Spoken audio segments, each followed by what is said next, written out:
Rowan had never imagined that loneliness could become so tangible, so thick that it almost felt like an element drifting in the stale air of his makeshift domicile.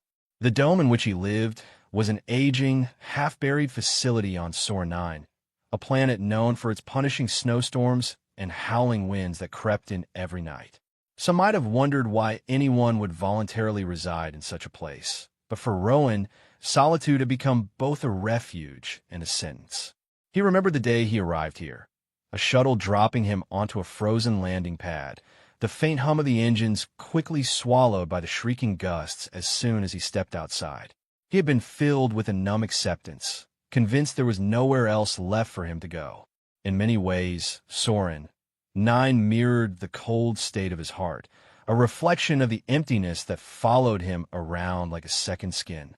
He kept no calendars on the walls, no pictures, no personal touches besides a single worn jacket that once belonged to someone dear.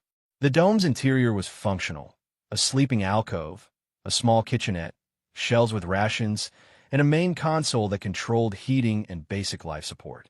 Most of the other systems had been shut down to conserve power or had broken without Rowan bothering to fix them. Only the essentials mattered. Outside, the wind could whip ice particles into shapes that seemed almost alive, ghostly forms that prowled around in the eternal twilight. Inside, Rowan found it easier not to think about what he had lost. That night, a particularly vicious storm raged across Sor 9's plains. The dome trembled under gusts that sounded more like a monstrous roar than mere wind. Rowan, draped in a threadbare blanket, was half asleep in a corner when the proximity alarm pinged. He lifted his head, irritation etched onto his face. The alarm often malfunctioned during storms. The shifting snow or swirling ice crystals triggered the sensors. He had grown used to ignoring these false alerts. But something in the rapid sequence of the beeps gave him pause. He sat up, wincing as he pulled the blanket away and patted across the dome to the console's monitor. Through the static-laced display, he made out a reading that suggested a larger mass than mere snow or debris. It was the shape of a body. He almost convinced himself that the sensor was glitching. Still, in his gut, he knew better. Whether it was some stray animal, though the notion of any living creature surviving in Soren 9's nightmarish weather was nearly impossible, or a crashed drone, he felt a tug of responsibility. After all, if it was a living being, ignoring it would mean condemning it to a certain and brutal death. He threw on his heavy, insulated coat, strapped on boots that had seen better days, and grabbed a basic survival kit from the storage locker. The moment he opened the airlock, a savage blast of wind slammed him, nearly sending him stumbling backward. Snow swirled in blinding patterns, making it difficult to see anything beyond a few meters. He pressed forward, each step a battle, guided only by the faint blinking reading on his handheld device. When he found a figure half buried in the drift, his breath caught. It was small and shaped like a person, but something about it was distinctly alien. A flash of pale lavender, or perhaps a subtle gleam of opalescent hue on the skin, a tangle of hair that didn't look entirely human. He knelt down, numb fingers working to brush off the layers of snow. His body surged with alarm when he touched her skin. It was like ice. He expected her to be dead, but a weak rise and fall of her chest told him there was still life there, fragile as a candle flame in a gale. Without hesitation, Rowan lifted her into his arms. She weighed almost nothing, like a child. He secured his coat around her, muttering curses under his breath at the punishing wind, and hurried back to the dome, fighting each step as if the planet itself was trying to keep him from saving her. Inside, the difference was immediate. The dome might not have been warm by any comfortable standard, but compared to the outside, it was paradise. He laid her on a mat near the heater vent, fumbling with the controls to push the output higher. The lights in the dome flickered, complaining about the extra power usage, but he ignored that. He carefully pulled away the torn remnants of her clothing. Her skin was pale, with faint lines or ridges that curve along her neck and over her shoulders. Tiny frost crystals had formed on her hair. He pressed a palm to her cheek, checking for any sign of warmth. She was still desperately cold. He grabbed his only spare blanket an emergency foil sheet, and wrapped her up. Then he crouched beside her, silently willing her to keep breathing. Through cracked lips, she made a faint sound. The words, if any, were unintelligible. Rowan tried offering a bit of water, letting a few drops trickle onto her tongue from a ration tube. She swallowed with difficulty.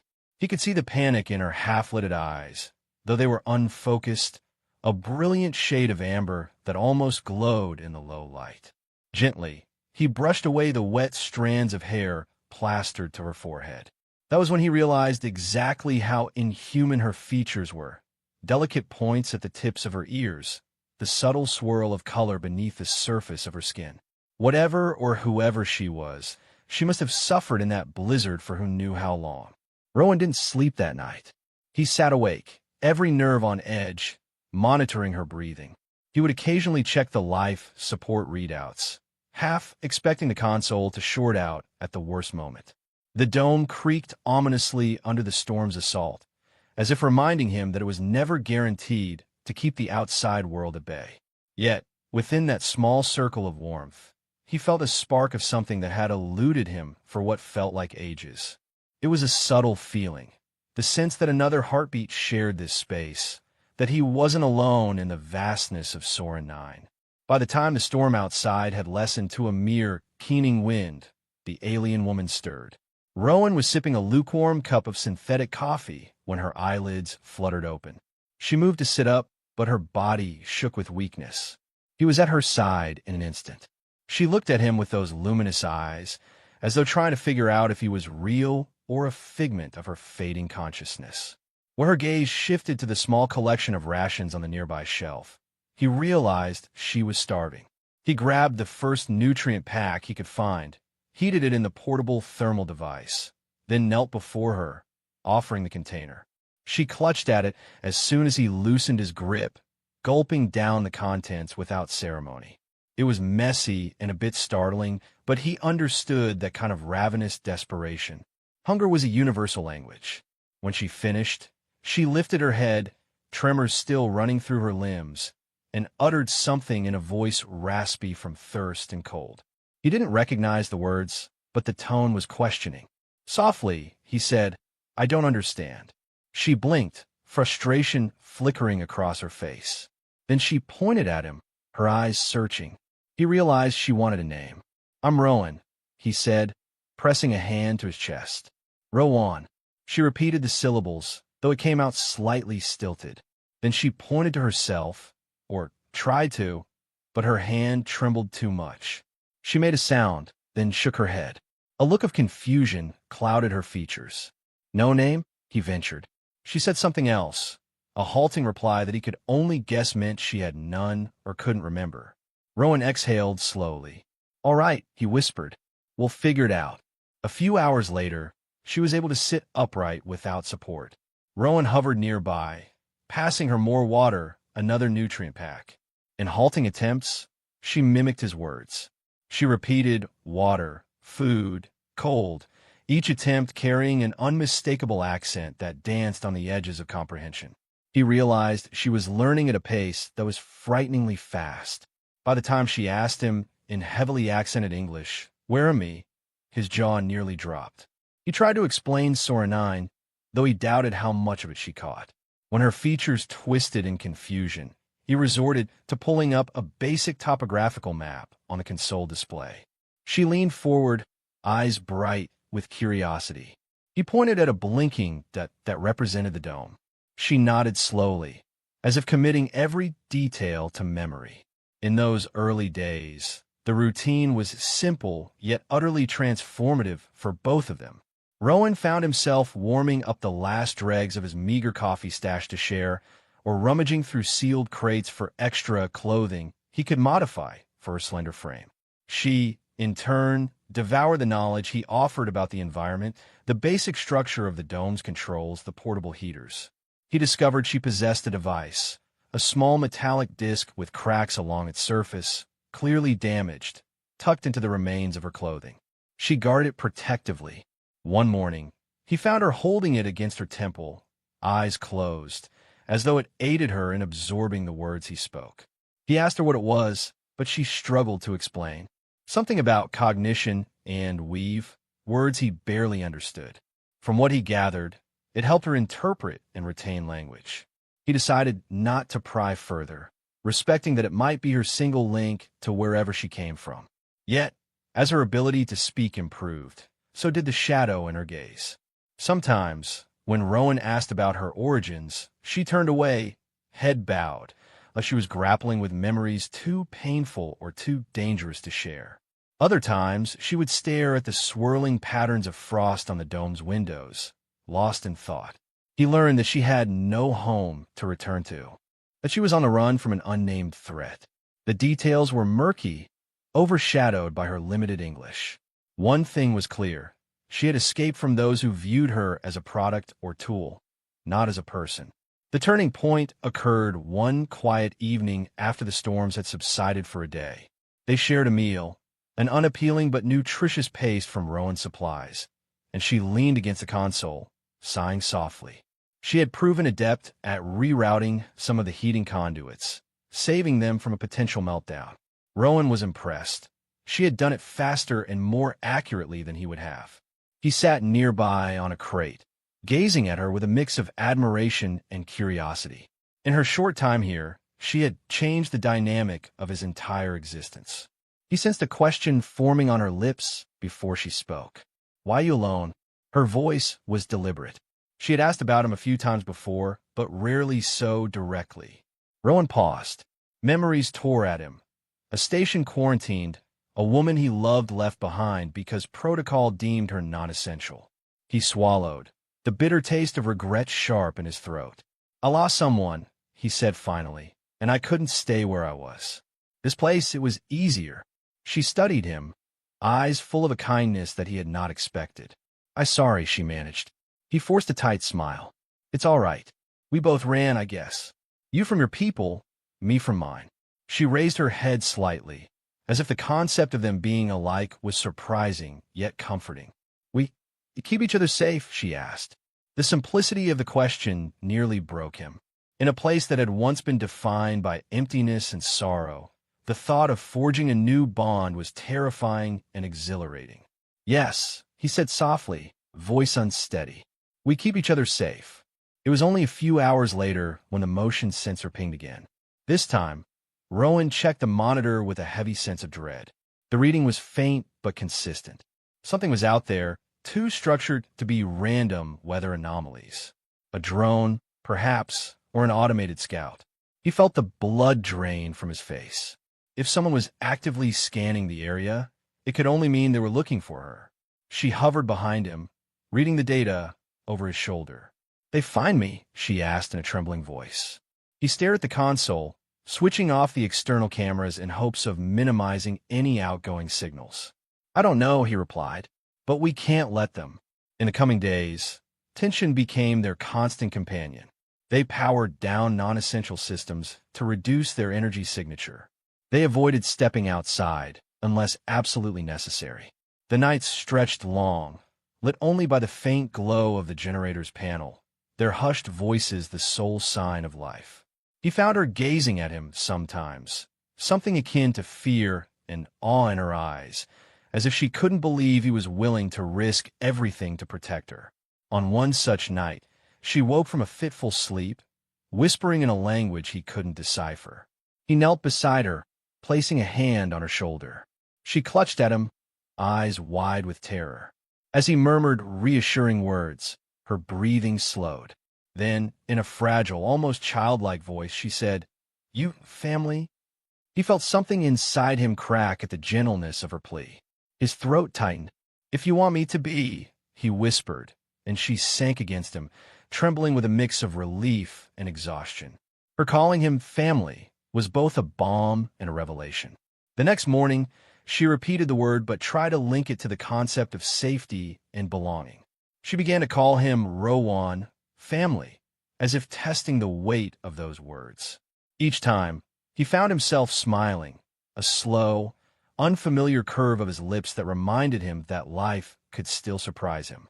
He started to wonder if maybe, just maybe, he wasn't as broken as he had once believed.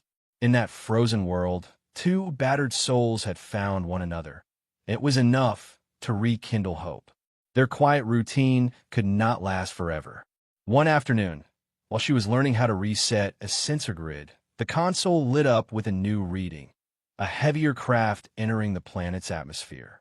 Rowan's heart lurched. If it was here for salvage, that might be mere coincidence. But the trajectory suggested otherwise. It was heading closer to their region. She asked him in halting English what was wrong, and he explained as best he could. Her face grew pale, and she gently fingered the metallic disc she carried. He tried to reassure her, though he was equally unsettled. They talked about possible plans, heading south to an abandoned satellite station that Rowan believed might still have operational systems they could use to set up a decoy signal. It was risky, but staying put might be even more so. She agreed, determination shining through her fear. They prepared for the journey. Rowan pieced together warmer clothing for her, layering items so that her alien physiology would be protected from Soren 9's vicious cold. She insisted on helping, her slender fingers deftly mending a tear in Rowan's coat with the careful skill of someone used to intricate tasks. Then they gathered ration packs, emergency tools, anything they could carry. He powered down the dome's systems to a near-hibernate mode, hoping that whoever might land soon would detect only minimal signatures. They slipped outside, the door sealing behind them with a hiss. The wind was less intense than usual, but it still stung exposed skin. She lowered the visor Rowan had given her, peering through the swirling snow with an almost uncanny aptitude for navigation. He trudged behind, scanning the horizon for any sign of aerial movement. Over a span of hours, they made their way across the plains, stepping over ridges of ice that glittered like broken shards of glass. At times, she stumbled and used to such prolonged physical exertion, but Rowan was there to steady her. Once, when he nearly lost his footing on a hidden crevasse, she grabbed his arm in a fierce grip, her usually gentle expression replaced by raw alarm. When they finally reached the satellite station, a squat, half-buried structure that barely resembled its original form, night had started to creep across the sky. They forced open the hatch, the metal groaning like a wounded animal. Inside, they found a stale gloom that reeked of disuse. Snow had drifted into corners, forming dirty gray piles. The main console was intact but unpowered, the edges corroded from years of neglect. Rowan got to work setting up a new power cell, while she used her remarkable knack for electronics to connect the decoy transponder. Together, they managed to feed a trickle of energy into the station's broadcast array. The hope was that it would send out a false signal, a tempting, energy-rich signature that might draw any nearby searchers away from the dome. As they worked, the station seemed to come alive in small increments, lights flickering uncertainly along corridors that had been dark for years. She hovered near Rowan, carefully following each instruction, even innovating a few solutions when the wiring didn't match any standard pattern. At one point, he stopped to watch her nimble hands re-splice a cable, the glow of the console reflecting off her skin. He realized with a pang that she looked stronger, more certain of herself, than when he first found her. It was a transformation he couldn't have predicted. They managed to get the station's transmitter online just before midnight. Rowan programmed a staggered activation cycle, hoping it would appear random enough to fool any prowling drones. She glanced at him, seeking reassurance. He offered a small smile. "We've done what we can," he said. "Let's hope they take the bait." She nodded. Her gaze flicked to the small observation window, and he followed her line of sight. Beyond the transparent panel, Soren 9's twilight spread across the plains, endless and indifferent. She murmured something under her breath in her own language. When he gently asked for a translation, she explained that it was a phrase meaning "the darkness sees all." He frowned, unsettled by the idea. But then she added, "But we are not alone." A simple statement, yet it made his chest tighten. They holed up in the station's control room. Sleep was fitful, overshadowed by the constant worry that the plan might fail. Sometime near dawn, Rowan woke to find her sitting by the rusted door, arms wrapped around her knees. She turned to him, eyes reflecting the faint green light of the console. Understand humans, she said quietly. But I won't be like you. He frowned. You don't need to be anything but yourself, he replied. She shook her head. I was made for observing, not living. But now I feel something. He approached, knelt beside her, placed a hand gently on her arm. You're alive, he said. You have feelings, hopes, fears. That's what makes you real. Her lips quirked in a tentative smile, and for a moment, the station's hollow corridors seemed less oppressive. A few hours later, the console beeped softly, an incoming signal. Rowan rushed to check, heart pounding. The external sensors indicated a small, unmanned craft descending several kilometers away, lured by the broadcast. Adrenaline coursed through him. They took it, he breathed. They're heading toward the decoy. She exhaled, relief visibly washing over her. They exchanged a glance filled with gratitude and something deeper, unspoken. He knew they weren't out of danger yet, but at least they had bought themselves time. By midday, the two of them decided to return to the dome. The storms were gentler, and the path felt strangely familiar, as if the world was becoming less hostile to their presence. On the way back, she asked in a soft voice, "What is his name?" He realized she was referring to herself. He paused, breath swirling in the cold air. "We can choose one," he said. "A name that's yours, not something forced on you." She nodded, her expression thoughtful. It was clear the idea of choosing an identity, rather than having one assigned, was novel to her. That night, as they settled back into the dome, its systems still in low-power mode, she looked at him with an intensity that made his stomach flutter. Have a name," she said, pressing a hand to her chest.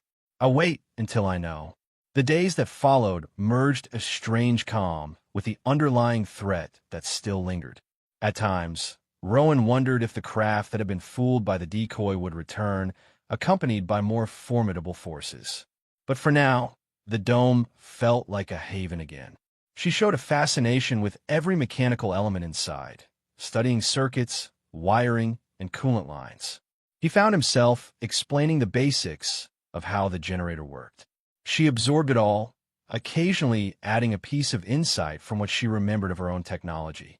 One evening, as they shared a laugh over a malfunctioning thermal plate that threatened to burn their dinner, she reached out and gently touched his hand. It was the first deliberate gesture of physical closeness she had initiated. "You are family," she said, voice wavering as though testing the idea. A rush of warmth surged in Rowan's chest. She gave a small, uncertain smile. "I like that word. Family." He slid his hand so their fingers intertwined, marveling at the subtle shimmer of her skin. "Then that's what we are," he said quietly. "I promise." He told her about Earth, his birthplace, and about the concept of families bound by love rather than lineage. She listened, rapt. He also confessed the reason for his exile, how he had let fear and heartbreak define him, and how he'd lost someone he cherished. She squeezed his hand in silent sympathy, tears glimmering in her eyes, as though she intuitively understood the grief behind the words. He kissed her fingertips without quite knowing why. It felt natural, a small gesture of compassion, of something growing between them that neither had expected. The moment was shattered by a sharp ping from the console. A new signal. Before Rowan even stood up, she was on her feet, eyes trained on the flickering readout. This one was stronger than anything they'd seen before, not just a drone. Possibly a shuttle or a manned vessel, sweeping lower, scanning. Fear coiled in Rowan's stomach like a serpent. She clenched her jaw, her posture rigid. "They come again," she managed. He glanced at the display. The signature was close, maybe within a few kilometers. He quickly shut off all non-essential power, trying to minimize their heat signature. The interior lights dimmed. The whir of the heater dropped to a whisper. The temperature began to plummet. She hugged her arms around herself. "We hide." Rowan nodded grimly. "We can't move from here. It's too cold, and they'd spot us anyway. Our best chance is to mask our presence." They huddled near the dome's core vent, the only remaining source of residual warmth. Hours dragged by as they listened to the wind and the faint, distant rumble of an engine that hovered in the sky, searching. Occasionally, a new spike on the scanner indicated a sweep overhead. In the darkness, She leaned against Rowan, and he could feel her shiver. Whether it was from the cold or fear, he couldn't be sure. He wrapped an arm around her, feeling the soft, subtle ridges beneath her thin clothing. She pressed her face to his shoulder. Under any other circumstance, the closeness might have stirred a flush of timid desire, but now it was overshadowed by dread. "I won't let them take you," he whispered fiercely. She raised her head. In her eyes, he saw that mixture of trust and raw terror.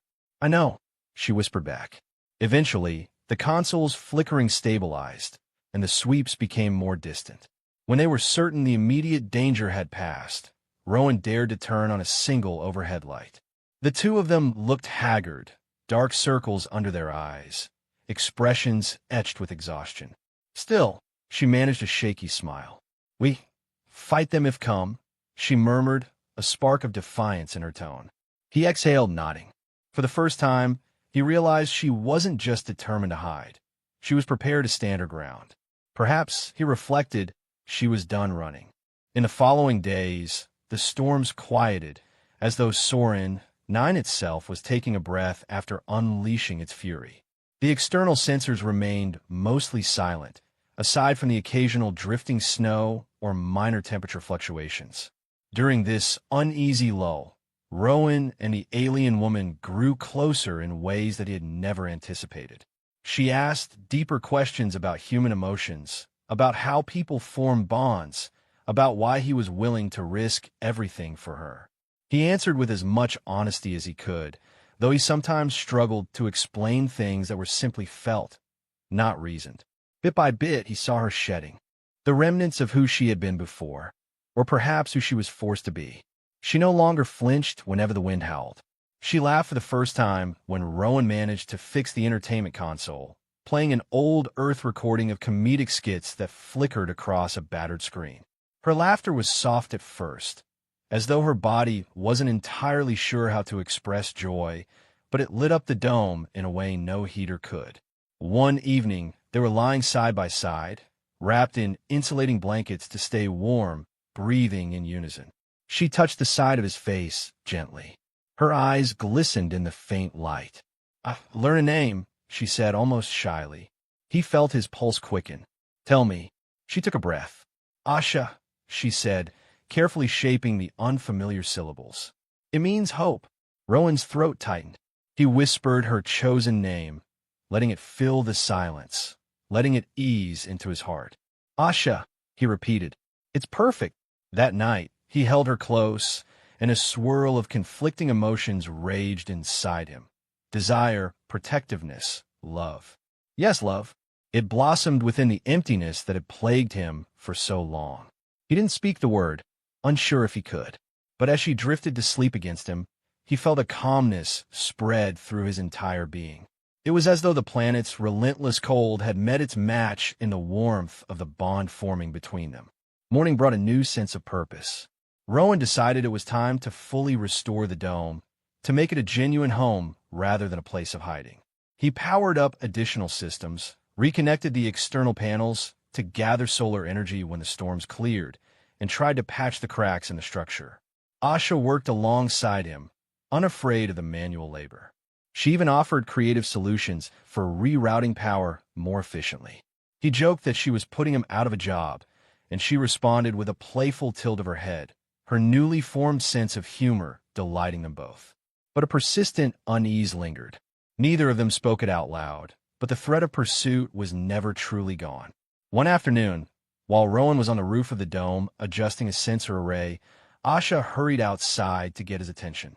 "Signal," she said, breath catching in her throat. She handed him the handheld scanner. Indeed, a faint transmission flickered on the screen, only a few kilometers away. The question now was whether it was friend or foe. They decided to investigate together, taking a small rover Rowan had repaired months ago. Driving across Soren 9's icy plains was never comfortable, but with the storms at bay, it was at least possible. Asha scanned the horizon with a handheld device. Eventually, they reached a ridge overlooking a small valley, and there, far below, sat a craft. It had an unfamiliar design, shaped like a squat cylinder with elongated fins. A cluster of footprints in the snow suggested someone had left the vessel. Asha tensed, her hand trembling around the scanner. Rowan placed a reassuring touch on her shoulder. "We can't risk going closer," he whispered. As they watched, the craft hatch opened and a figure stepped out, clad in thick gear. The distance made it hard to see any details, but they appeared to be scanning the environment. Rowan's heart pounded.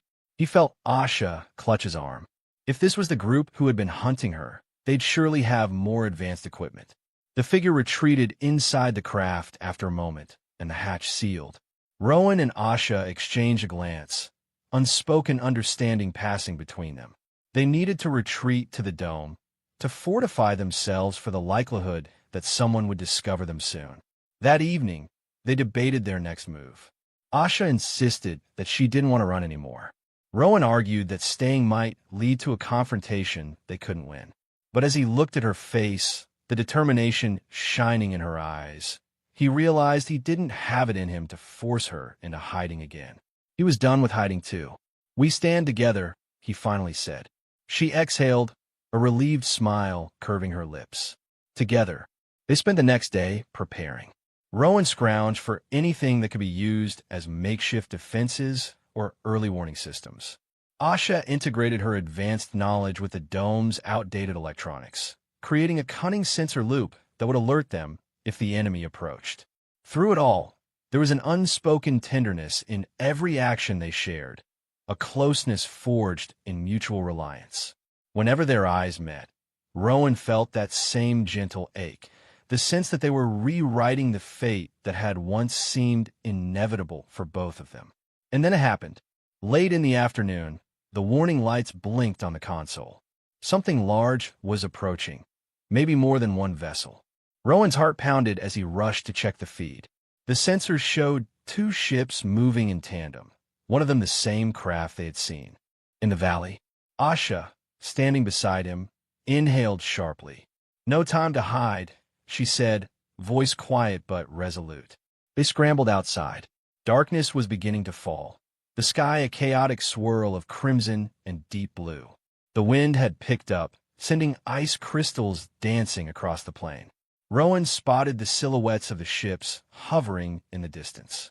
They had likely detected the dome's slight energy signature. There was no going back now. Holding hands, Rowan and Asha made their way to a vantage point near a cluster of jagged rocks. The plan was to use their sensor loop to jam any immediate scans, hoping the approaching ships might land and attempt a ground search instead of bombing the area outright. Minutes ticked by. The ships drew closer, their spotlights raking across the snow. Asha whispered something in her own language, and though Rowan didn't understand the exact phrase, he knew it was some kind of prayer or invocation of courage. He squeezed her hand. Even from a distance, he could see figures moving within the lights, methodically covering ground. An ominous hush fell over the plains, punctuated only by the hum of engines and the bitter wind. One of the spotlights swung toward the dome, illuminating it in harsh brilliance. Rowan's heart lurched. He fiddled with the control device for the jam, hoping to scramble any targeting systems, but sparks flew from the panel, and the device shorted out. Asha cursed softly, a word she'd likely picked up from Rowan. They were exposed now. The only chance was that the search parties would disembark, giving them a sliver of time to maneuver. Sure enough, one of the ships lowered to the ground. A ramp descended, and half a dozen figures emerged, each wearing gear that obscured their faces. In the swirling light, Rowan caught glimpses of glinting weaponry. He pressed himself against a rock, mind racing. If Asha got captured, it would all end. Her name was on his lips, a desperate question, but before he could voice it, she turned and kissed him. The warmth of her lips cut through the frigid air, and for a heartbeat, he forgot the danger. "Whatever happens," she murmured, "I choose you." They broke apart, hearts pounding. The search party advanced on the dome, presumably scanning the locked entrance, circling around. Rowan gestured for Asha to stay low. If they could somehow force the intruders away from the ships, maybe they could escape or at least negotiate from a position of partial advantage. He keyed a remote command on his handheld, reactivating partial power inside the dome to create a bright heat flare. Immediately, the search party reacted, focusing on the sudden temperature spike. A confusion of shouts followed, echoing across the snow. The wind carried fragments of their voices, enough for Rowan to confirm they were not here on a rescue mission. One figure pulled some sort of scanning device from a pouch, pointing it in wide arcs. Another, presumably in charge, barked orders. Rowan felt Asha stiffen, as though she recognized the language or the tone. She whispered, "They're from the place I escaped." His blood ran cold. He motioned for them to back away, but too late. A brilliant beam of light swept over their hiding place, catching them in its glare. He heard a shout, saw figures turning toward them. Panic surged. Asha stood, her eyes flashing with unspoken defiance. Rowan rose beside her, heart hammering. The group approached, weapons raised. Before Rowan could think to run or raise his hands, Asha stepped forward, arms spread, as if daring them to fire. Her voice rang out across the snow, strong and clear. She spoke in their language first, then in heavily accented English. "I am not yours. Leave now." The leader barked something harsh in response. Rowan only caught a few words, but they were laden with threat. A weapon was leveled in Asha's direction. Time seemed to slow. Rowan felt a surge of protective fury. He lunged forward, knocking the person's aim off just as a searing bolt of energy scorched the air. The blast struck the ground, sending up a shower of snow and ice. Chaos erupted. More figures rushed in, shouting. Asha grabbed Rowan's arm, pulling him aside to avoid another shot. The two of them ducked behind a protrusion of rock as lasers sizzled around them. Bullets of ice shattered overhead. Rowan fumbled for a makeshift smoke bomb in his coat pocket. He had prepared it earlier in desperation. He pulled the pin and tossed it toward the attackers. Thick plumes of acrid smoke billowed, cloaking the area in confusion. He and Asha took the chance to scramble along the ridge, heading for a better vantage point. When the smoke cleared, the search party regrouped, scanning for them. Another barrage of blasts singed the air. Asha's breathing was ragged, but she locked eyes with Rowan. In that moment, he saw no fear in her expression, only resolve. She clutched the small metal disc, holding it as though it were a key to her own. Freedom. Then she shouted in her native language again, something fierce and commanding, as though she was telling them that she refused to be taken back. One of the attackers hesitated, weapon lowering momentarily. Another barked an order, tried to rest the weapon up again. It was all the opening Rowan needed. He triggered a second device, an overcharged portable battery, rigged to release a burst of electromagnetic interference. The effect was immediate. Lights on the attacker's gear flickered, weapon readouts glitched. Even the nearest vessel's engines stuttered in the distance. In the confusion, Rowan and Asha sprinted toward the dome. Their pursuers recovered quickly, but gave them the precious few seconds they needed to slip inside, sealing the hatch behind them.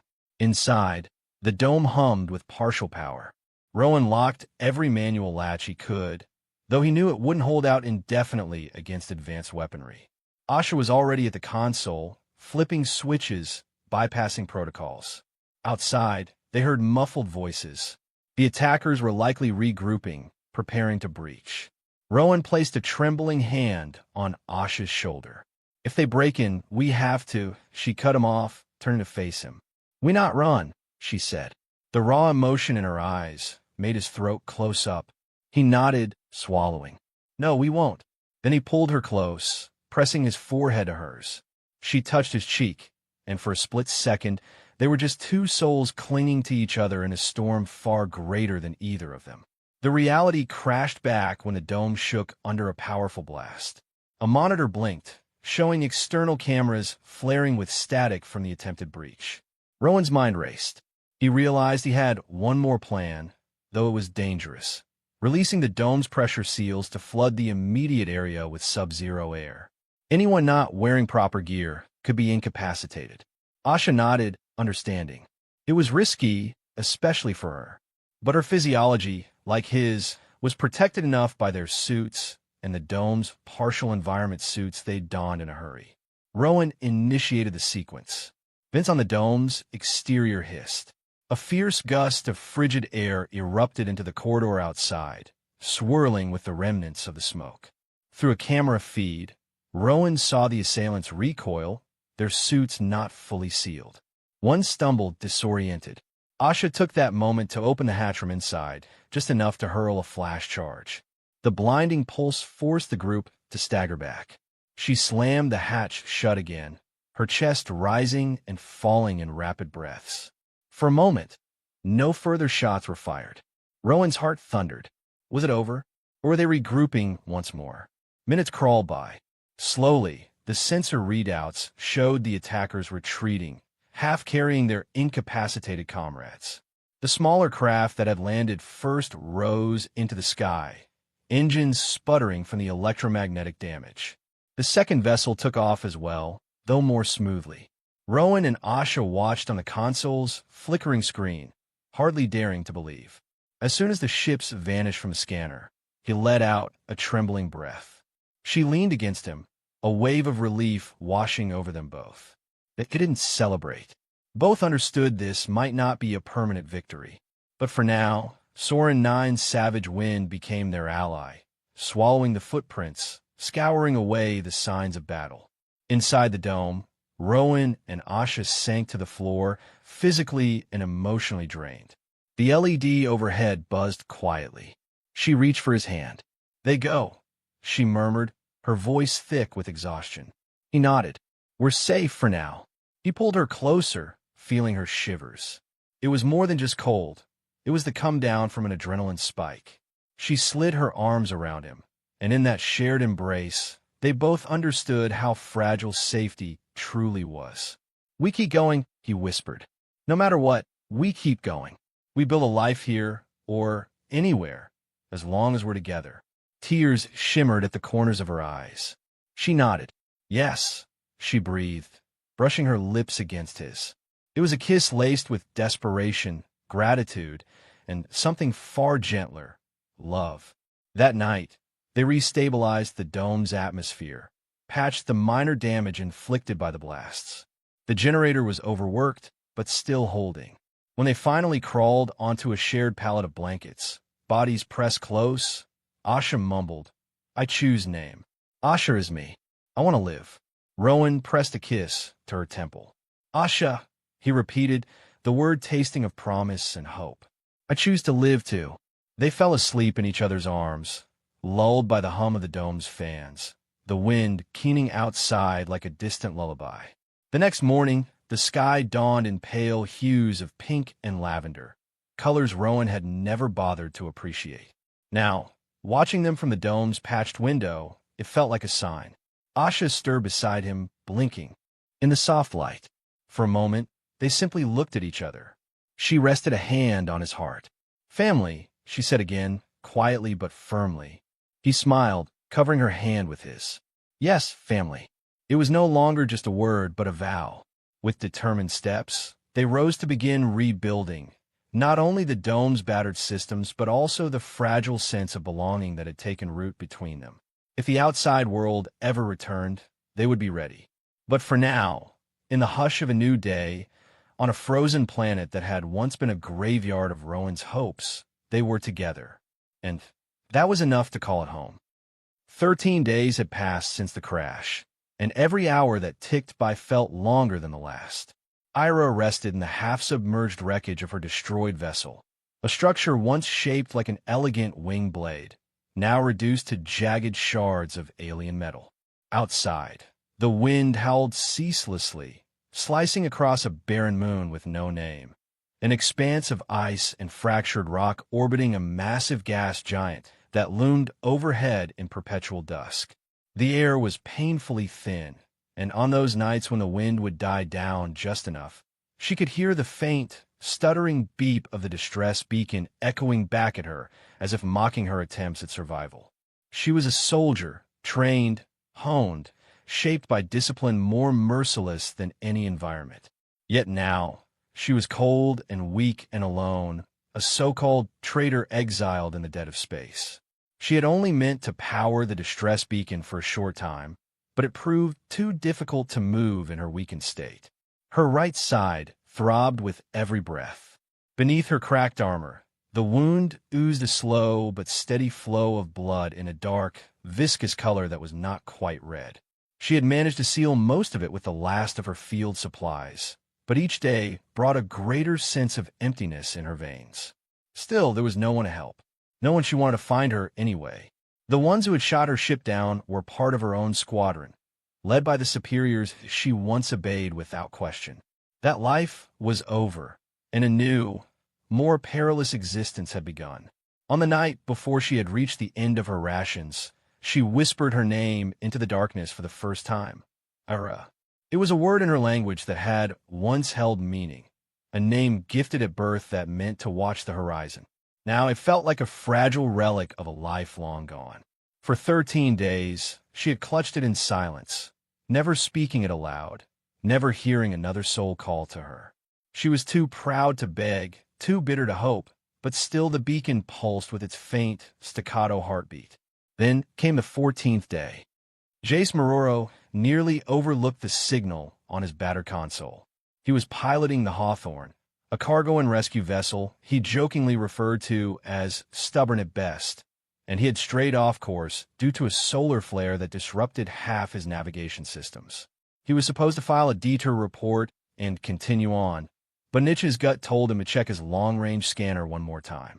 It was faint, a flicker of electromagnetic noise that could have been cosmic interference, except it was too rhythmic, too intentional to be background radiation. He frowned at the flickering green line on his display. Years ago, he might have turned away. Plenty of pirates and raiders used fake distress calls to ambush unsuspecting Good Samaritans. But Jace had learned a different lesson the hard way. Years back, he'd lost someone close, his own brother, when the official rescue teams had deemed a remote outpost too far and too risky. Ever since, he'd vowed that if he picked up a call, any call, he would at least confirm whether there was a life to save.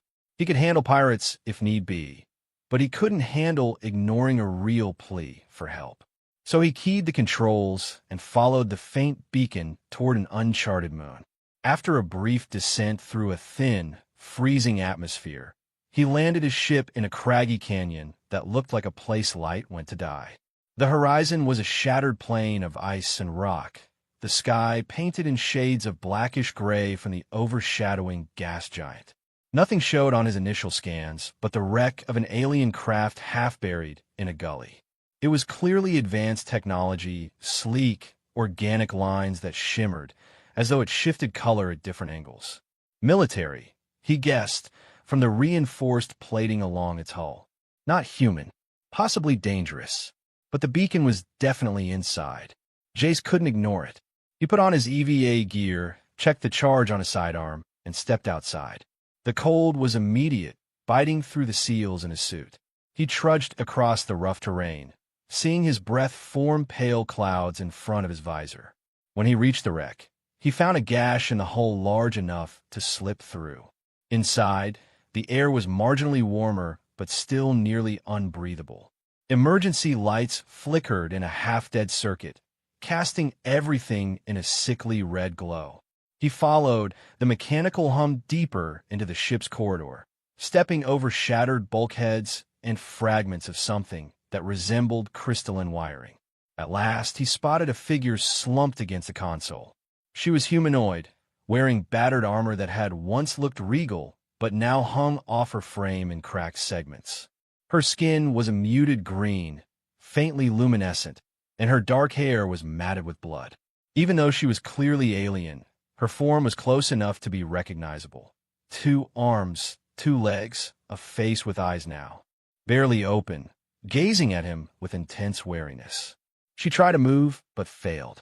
He crouched nearer, keeping his movements slow and unthreatening. A faint snarl curved her lips. "You shouldn't be here," she rasped, her voice thick with pain. Jace peered into her large, luminous eyes, reading equal parts hostility and desperation. "Neither should you," he replied, carefully pulling out a small pouch of water. "But I heard your signal." She gave the blinking beacon a withering glance. "I never meant for anyone to find me."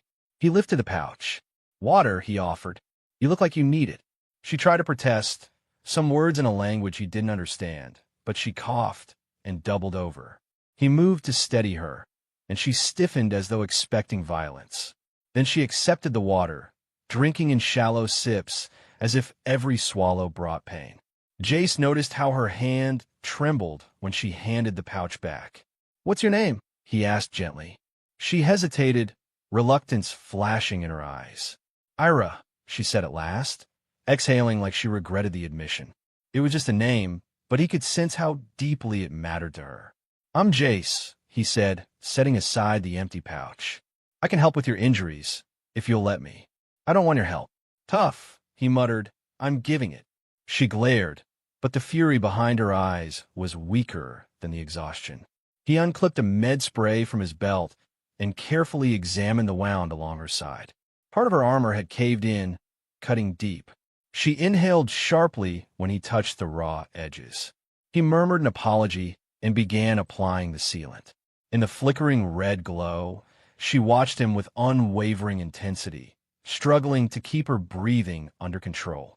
At last, he finished sealing the gash, though it was a crude field patch at best. She studied his face, her sharp features betraying more suspicion than gratitude. "Why are you doing this?" she asked. His mouth twisted into a grim line. "Because I've seen what happens when no one does." She didn't ask him to elaborate, and he didn't offer. But he saw the faint shift in her posture, the smallest loosening of the tension in her jaw. Wordlessly, she reached into a fold in her cracked armor and drew out a small crystal, a jagged piece that glowed an otherworldly blue. She seemed to cradle it like the last memory of something precious. Then she tucked it away without explaining. Jace offered her his hand. She stared at it warily for several seconds, as though the gesture itself was too intimate, too dangerous.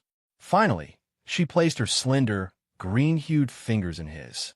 Her skin felt warmer than he expected, with a slight trembling that betrayed her fragile state. He gently helped her stand. Together, they began the painstaking trek out of the ruined ship and into the biting cold.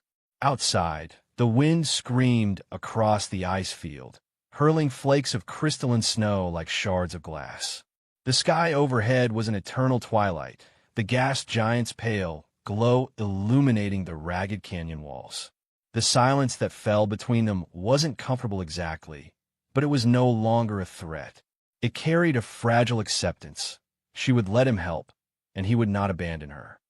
Jace led Ira across frozen ridges and winding gulches, supporting her as she limped through the bitter terrain. She remained stoic, hardly saying a word, but he noticed her wincing with each step. Blood had crusted along the cracks in her armor, and though he'd sealed the gash, she was still losing body warmth. Her teeth were clenched, either from pain or from a stubborn refusal to show weakness. He pointed ahead. "My ship, the Hawthorne, is parked about half a click that way. It's no five-star cruiser, but it'll get you off this rock." She offered no response, her breathing tight. He sensed she was struggling to remain upright. Occasionally, her hand would drift to her side, as if to make sure the wound was still closed. Beneath her hardened exterior, she was teetering on the edge of collapse. He steadied her, trying not to intrude on her pride. She did not thank him, but she didn't push him away either. As they descended a slope, the ice beneath their feet groaned ominously. It cracked in a sudden ripple, the ground giving way. They both dropped into a hidden chasm. Jace twisted mid-fall, desperate to reach Ira, but the momentum tore them apart. He landed hard on an outcrop of stone, pain lancing through his shoulder. Powdered snow clouded his visor as he coughed, trying to regain his bearings. "Ira," he rasped, glancing around. He spotted her sprawled a few meters away, her body draped across a jagged rock formation. She let out a faint groan as he hurried to her side. "Don't touch me," she whispered, but the words lacked force. He checked the seal on her wound. Amazingly, it hadn't reopened, though her breathing was shallow. He felt the grip of her slender fingers on his wrist, weak, yet urgent. "Don't. I'm not afraid of you.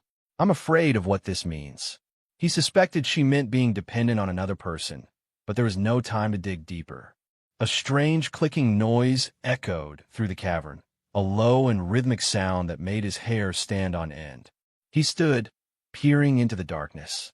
Translucent icicles, some as thick as pillars, hung from the ceiling. The floor was an expanse of slippery stone riddled with frosty lumps.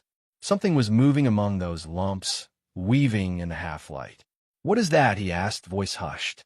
Ira closed her eyes briefly. "A predator, native to this moon." The creature slithered forward, almost invisible except for the way the low light refracted off its translucent scales. It looked like a serpent made of living glass, sinuous and deadly silent. Jace gripped the utility knife at his belt. He hadn't expected to need heavier weaponry for a rescue. The creature's eyes were multifaceted, shimmering with eerie brilliance as it spotted them. "Go," Ira hissed, pushing herself onto one knee. Jace shook his head, stepping protectively in front of her. The predator lunged, a swift coil of movement. Jace rolled to the side, grabbing a broken chunk of crystal from the ground and chucking it at the beast. Ira, with surprising agility, wrenched out a small blade from her armor's forearm plating. She struck as the creature twisted, scoring a deep slash. It recoiled with a shriek like ice fracturing under pressure. Jace threw another chunk of rock, forcing it to rear back. With a final stab of her blade, Ira struck the serpent's side. The creature convulsed and slithered away into the darkness, leaving behind a trail of murky fluid that glowed faintly in the gloom. Ira sank to the ground, trembling from exertion. Jace scrambled to her side, helping her stand. "You're reckless," she muttered, though the edge in her voice was softened by weariness. "You're welcome," he said. She leaned on him, and for once, she didn't try to deny the need for support. They found a narrow incline leading to a collapsed tunnel overhead. With the last of their strength, they climbed out of the cavern. Breaking the surface, they were met by a freezing wind that scoured their faces. But at least they were free of that creature's domain. For a while, they just lay there side by side on the ice, breathing heavily. "I should have died in there," Iris said, her voice almost lost in the wind. "But you didn't," Jace said quietly. She turned her face away, closing her eyes. "I was left here to die. That was the point." He didn't know what to say. The moment stretched, the wind howling. Finally, she pushed herself to her feet, face taut with pain and determination. They resumed their trek. When they finally reached the Hawthorne, Ira was all but collapsing. The ship's ramp hissed as Jace keyed in the access code, a swirl of slightly warmer air enveloping them. Ira paused in the threshold, scanning the cramped interior warily. The corridors were narrow, with wiring exposed in places that Jace hadn't had time or money to fix. "You're safe," he told her softly. "No tricks. Just me, some outdated medical supplies, and a questionable odor from the food dispenser." She didn't smile, exactly, but she let out a breath that might have been relief. He guided her to the med bay, which was basically a converted cargo closet. It had enough space for a cot and a few shelves of medical gear.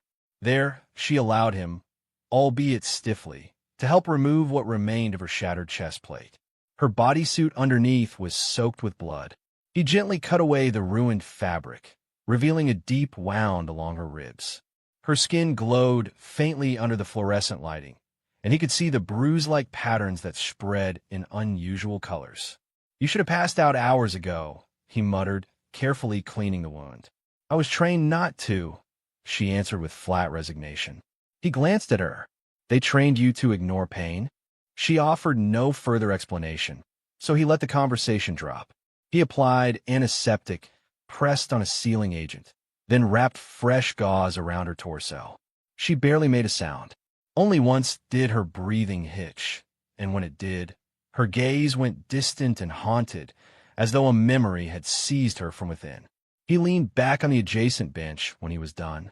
"You were exiled, right?" he asked gently. She stared at the wall, jaw tight. "They call it exile. In truth, they shoot you down and leave you to die." Jace felt a stab of anger on her behalf. "Why?" She hesitated. Then she said, "I disobeyed an order. I saw innocent lives at risk. I did what I felt was right. And they try to kill you for that. They don't allow defectiveness. Mercy is a flaw. Emotions are a flaw." She turned her face away, and he realized that, behind her hardened exterior, there was a reservoir of grief and guilt. "But I couldn't watch children die," she whispered. He reached out, placing his hand softly on hers, bridging the gap. It was a small gesture, but she didn't pull away. Instead, she closed her eyes, exhaling a shaky breath.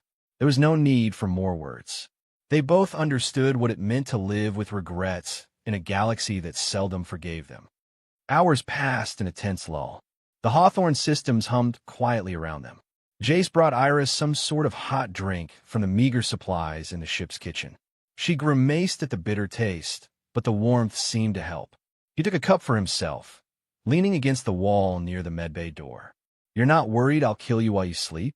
Ira asked, sounding more curious than threatening. He snorted. "I figure if you wanted that, you'd have done it back at the wreck." A flicker of something like amusement crossed her features, but it vanished quickly. She studied the small crystal pendant she'd shown him earlier, resting it in her palm under the overhead light. "This was my birthright," she said, "a piece of my family's heritage. Now it's all I have left." He nodded. "I'm sorry," she shrugged, though he could see the tension in her shoulders. "I never thought I'd show it to anyone. Not after what happened." He wanted to ask about her family, about the culture that had demanded such rigid obedience, but he sensed it was too soon. Instead, he said, "Thank you for trusting me with that." She glanced up, something unspoken in her gaze. "I don't know if I trust you yet, Jace." Her honesty was startling but refreshing. "That's fair," he said quietly. There was a pause. Then she whispered, "I want to, though." He felt a gentle ache in his chest. "One step at a time." A faint nod. Then she lifted the crystal, letting the light refract in shards of blue across the walls. "They told us that the only truth worth having was the one they gave us.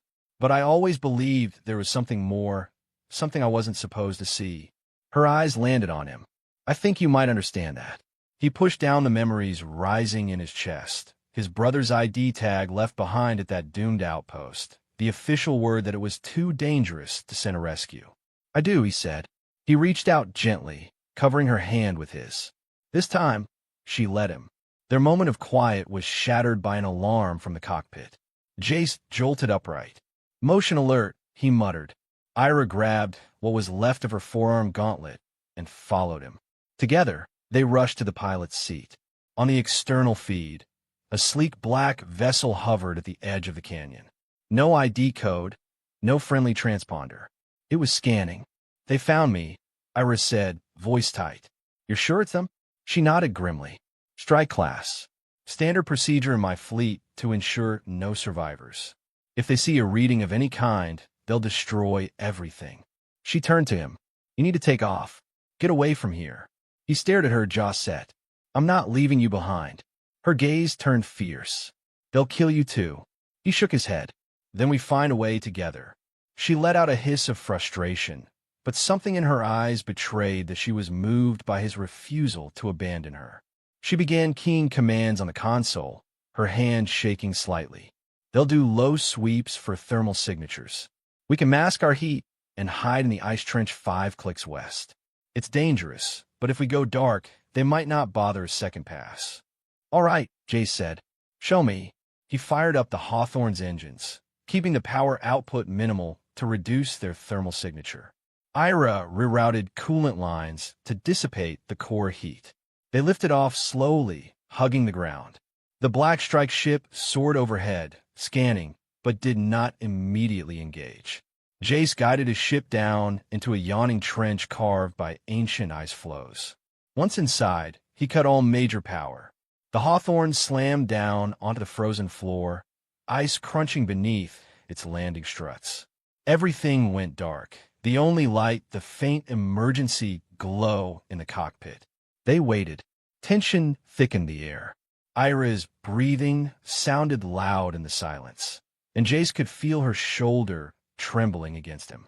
Minutes crawled by. The external monitors showed the strike ship hovering above the trench. Then, after long seconds, it peeled away. He waited another 5 minutes before letting out a slow exhale. "They're gone," Ira whispered, relief and exhaustion warring her voice. He turned to her, heart still pounding. "You sure?" She nodded. "For now." They let the silence settle between them. Then he gently placed a hand on hers. She stiffened but did not pull away. After a moment, her fingers curled around his, and in that cold, powerless cockpit, they found a flicker of warmth that neither had felt in a long time. Despite surviving that encounter, neither Ira nor Jace could truly rest. The strike ship might return, or another might arrive in its stead. They drifted in darkness for hours. The internal temperature dropped slowly, though the emergency system tried to regulate it. Ira kept herself wrapped in a thermal blanket from Jace's supply kit, her wounds still throbbing. She listened to the faint hiss of the filters and the thud of Jace's heartbeat when he sat close. She had never known this kind of closeness. Her training had dismissed personal bonds as distractions. Yet now, she found a strange solace in it. Jace forced himself to stay awake, scanning external feeds. When he glanced over at Ira, he noticed her eyes were fixed on him. "You need rest," he murmured. "You've been up for hours." Her gaze slipped away. "I'm used to it." He set the console to alert him if the motion sensors picked up anything. Then he turned back to her. "I know you don't trust me fully," he said softly, "but I promise you, I won't let them take you." He wasn't sure why he said it, only that it felt like something he needed to offer. She exhaled, something akin to resignation in her posture. "Why?" she asked, echoing the question she had posed before. "Why do this for me?" "Because I can't lose someone again," Jace said, each word feeling raw on his tongue. "I've already watched too many people get left behind." She closed her eyes for a moment. He saw a tear glimmer at the corner of one eye, though she wiped it away almost angrily. Her voice, when she spoke, was unsteady. "I don't want to be saved just to cause your death." He gently reached for her hand, the warmth of his palm against her slender fingers. "We'll face it together. Whatever comes." She swallowed, then nodded, as though the mere act of consenting was a monumental risk. Without another word, she leaned against him, resting her head on his shoulder. A few minutes later, her breathing slowed. He realized she had drifted into a fitful sleep, her guard finally lowered by exhaustion. Jace let his chin rest lightly on her hair and stared out into the dark cockpit, feeling something shift in the depths of his heart. It wasn't mere sympathy or duty. It was connection, fragile, but undeniably real. By the time the Hawthorne's interior lights flickered back on, signifying that Jace had restored minimal power, the sensor alarms blared once more. Ira woke instantly, eyes alert despite her lingering exhaustion. Jace muttered a curse under his breath, checking the readouts. 2 scout pods, he said. They must be running a second sweep. A quick glance out the main view screen showed 2 smaller craft zigzagging above the trench. They were scanning systematically. "They're looking for any sign of heat or radio waves," Ira said, sliding off the cot. She winced but forced herself to stand straight. "If they find even a residual thermal trail, they'll call in heavier firepower." Jace's thoughts raced. "Then we need to move. But if we power up engines, we'll show like a flare on their scans." She nodded. "We need a diversion." Already, she was moving toward the cargo hold. Jace followed, uneasy about the determination in her eyes. "I can go out on foot," she said. "Use a portable heat emitter to lure them away from the trench. You stay dark until they follow. Then you leave." He grabbed her arm. "Absolutely not. You're in no condition." She glared at him. "This is what I was trained for. If I can get them off your trail, you have a chance of jumping to orbit. Don't waste it." He set his jaw. "And what about you?" Her silence was all the answer he needed. She intended to draw them away, no matter the cost. Anger flared in his chest. "I refuse to lose you," he said, voice trembling more than he liked. Her expression softened for just a second. "I was left here to die. No matter what happens now, you've already changed that fate. But if I don't do this, we both die." She lifted a battered, portable emitter from one of his storage crates, strapping it to her waist. As she looked at him with something that might have been sorrow or gratitude, or both. "Thank you," she whispered, "for making me feel alive again, even for a moment." He stepped closer, unable to stop himself. He cupped her face in his hands.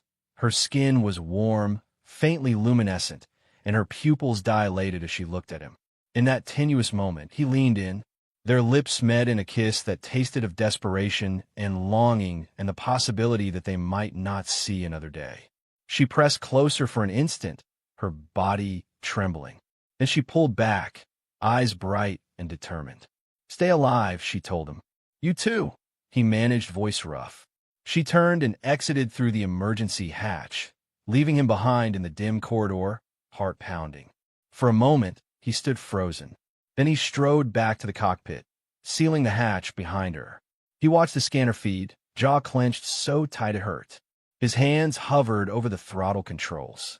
"Come on," he murmured, watching the two scout pods as they skimmed over the trench. Sure enough, moments later, they veered west, picking up a fresh thermal reading. Ira's decoy was working.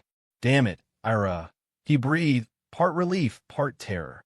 She was out there, injured, leading them away. He waited until he was sure the pods were fully engaged in pursuit. Then he powered up the Hawthorne's engines. Just as he was about to lift off, a third signal appeared on his readout, a secondary strike ship dropping in from low orbit. Smaller, more agile, bristling with armaments. He cursed loudly. "Ira, do you copy?" he said into the comm. Static hissed. "They sent another ship, fully armed. We've got to get out of here." Her voice crackled through the broken channel. "Then go," she rasped. "They're following me. Don't come back. Don't make this meaningless." His vision blurred with rage and fear. "I'm not leaving you. You promised," she shot back, bitterness in her tone. "You promised you wouldn't lose anyone else. Don't sacrifice yourself." "I'm not done yet." Then the comm line went dead. Jace pounded a fist against the console, torn between launching and turning back. But the new strike ship was already swooping over the trench. If he delayed, neither he nor Ira stood any chance. With a guttural roar of frustration, he fired the thrusters, ascending in a plume of ice shards. The strike ship gave chase, blasts of energy scorching the canyon walls. Jace jolted the Hawthorne sideways, weaving between rocky outcrops. If he could break atmosphere, he might outrun them. The next few minutes felt like a lifetime. The ship took a glancing hit on the aft shields, throwing sparks across the cockpit. Jace clenched his teeth, pushing the engines to their limit. Finally, he managed to break free of the moon's gravity well, slipping into high orbit. The strike ship was forced to break off. Perhaps they didn't want to venture too far from the surface. Perhaps they'd used too much fuel. Either way, the sensors showed them dropping back down.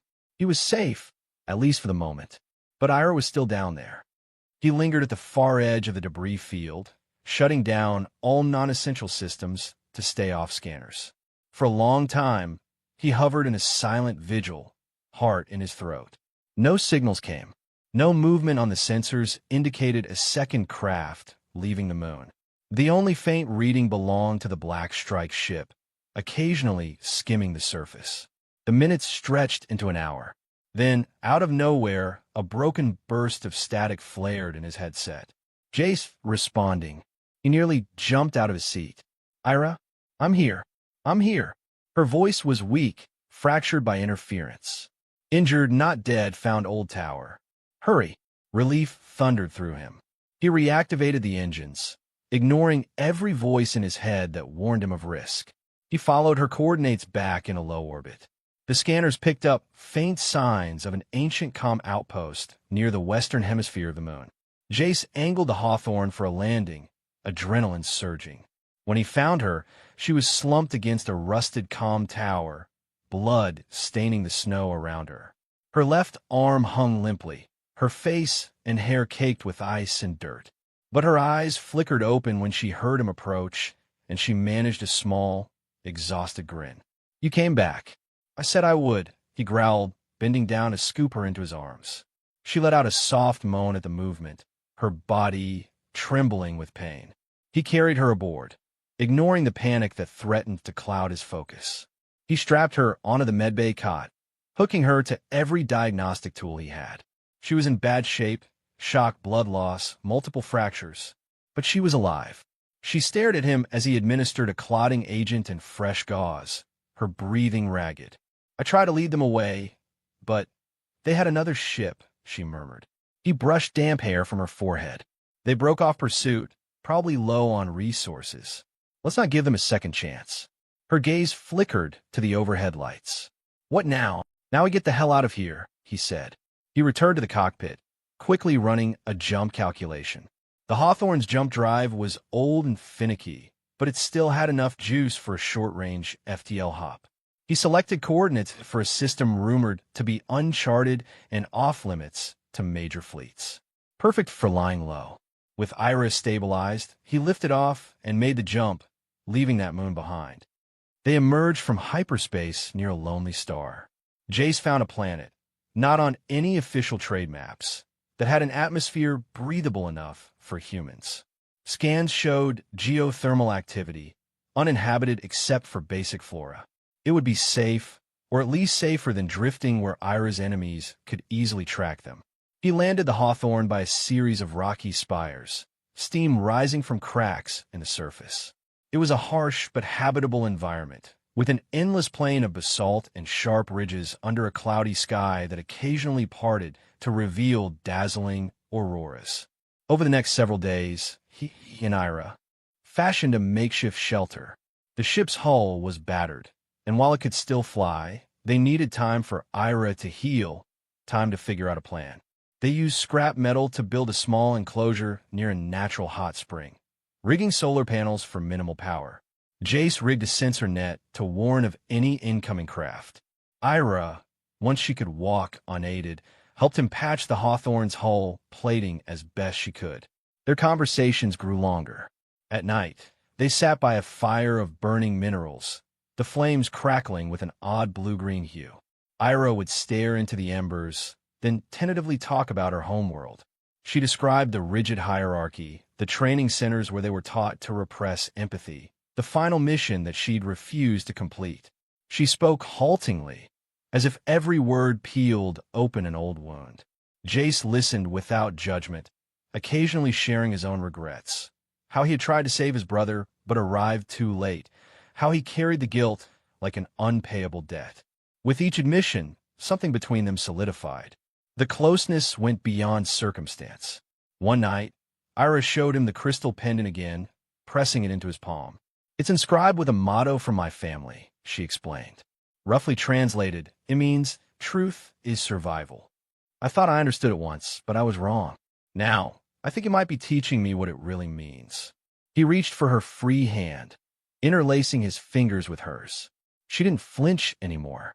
Instead, she leaned closer. They sat beneath a faint sky of swirling auroras, breathing in the cooler night air. Maybe we teach each other, Jay said, voice low. That evening, neither of them felt the weight of fear or guilt as sharply as before. Over the following weeks, Ira's strength returned. Her fractures mended with the help of Jace's med supplies and the natural resilience of her species. She regained color in her cheeks, moving with a purposeful grace that belied her traumatic injuries. For his part, Jace found a quiet calm in their daily routines, securing the small shelter, hunting for mineral-rich rocks that burned well in the fire, maintaining the Hawthorne systems. In the hush of that uncharted planet, with no immediate threat overhead, they discovered a fragile normalcy. Sometimes Ira would wake from nightmares, her eyes wide with memories of the strike ships, the screams of those she tried to save. Jace would hold her hand until she calmed. Other times, Jace would sit alone by the hot spring, grappling with flashbacks of his brother. Ira would approach and rest her palm on his shoulder, silent understanding in her gaze. Neither tried to fix the other. They simply existed together, learning that care could be shared without demands or conditions. One evening, Ira carved a symbol onto the doorframe of their shelter with a piece of scrap metal. Jace came up behind her, observing the intricate pattern, a spiral nested inside a sunburst. "What does that mean?" he asked quietly. "It means I chose this," she said, tracing the lines with her fingertips. "I used to be told what to do, what to think, who to be. Now, for once in my life, I'm making my own choice." His chest tightened at the honesty in her voice. Gently, he laid a hand over hers. "I'm glad you did." She turned, her dark hair falling across her glowing skin, and pressed her lips to his. There was nothing hurried in the kiss, just a quiet certainty. In the flicker of the lamplight, she whispered, "I choose you, Jace. I don't know what tomorrow brings, but I know that." He wrapped his arms around her, pulling her close. They stayed like that under the low hiss of wind, hearts beating in tandem. No fleet, no exiled command, no lost past. Only the present, the softness of breath, the promise of a future defined by them alone. Weeks became a month, then another. They tended a small greenhouse kit from Jace's cargo hold, nurturing alien seedlings that sprouted in the planet's mineral-rich soil. Ira found a kind of peace in the daily rhythms of planting, fixing, exploring the rocky cliffs. Jace discovered that the more time he spent beside her, the less he felt haunted by the ghosts of his own failures. The wounds they carried, physical and emotional, hadn't vanished, but each day they grew a little less raw. Occasionally, Jace would check the makeshift sensor array. There were no signs of pursuit, no transmissions from any known source. Perhaps the regime that once owned Ira believed her dead. Perhaps they had bigger concerns. Ira didn't speak of them. She seemed content to remain under the radar, at least for now. One late afternoon, they sat together outside the shelter, watching the clouds shift in the crimson sky. Ira set aside a shard of hull plating she'd been toying with. "I never thought I'd feel calm again," she admitted. "Every time I close my eyes, I still see their faces. The people I saved, the ones I couldn't, the ones who labeled me. Traitor." She turned to him, gaze unwavering. "But here, I can at least start to believe there's more to life than orders and guilt." He slid closer, brushing his thumb over her knuckles. "You deserve that much and more," he said. "You deserve to find your own way." Her lips curved into a faint smile. "And you? Do you deserve it?" He shrugged, a hint of sadness in his eyes. "I used to think I only deserved a lifetime of penance for failing my brother. I guess you showed me there's still a life worth living. Even for me." She leaned in, pressing her forehead to his. "We help each other heal," she said, her voice soft. "That's the only way this works." Their breathing mingled in the hush of twilight. They stayed like that until the sky darkened, and the auroras shimmered faintly overhead. In that serene glow, they found the solace neither had known they needed. Eventually, the day came when Jace's fuel cells were replenished enough, thanks to solar charging, to consider leaving. He approached Ira by the hot spring, where she was testing the water with one bare foot, the steam curling around her ankles. He stood behind her quietly for a moment, taking in the sight. She no longer wore her battered armor. Instead, she had fashioned simpler clothing from spare flight suits. Her green skin caught the evening light, glowing gently. When she glanced at him, a half-smile tugged at her lips. "You're thinking about something," she noted. He cleared his throat. "I was checking the ship systems. We're close to having enough power to make another jump, or at least move on to a safer part of the galaxy." She studied his face. "You want to leave?" He hesitated, then shrugged. "I don't know if I want to, but I feel like at some point we have to decide if we're just hiding." She sighed, stepping away from the spring. "I can't hide forever, but I also don't want to return to my people's war. The galaxy is vast. Maybe we can find a place that's truly free." He reached out, brushing her hair behind her ear. "Wherever we end up, let's do it together. No more running alone." She leaned her forehead against his shoulder. "I used to believe that if I ever disobeyed, if I let my heart choose, it would destroy me. But here I am, still breathing, still myself." "You are more than you were ever allowed to be," he said gently. She closed her eyes, letting that truth sink in. Then she smiled, stepping back. "We'll leave soon. But for now, I want one more sunset here."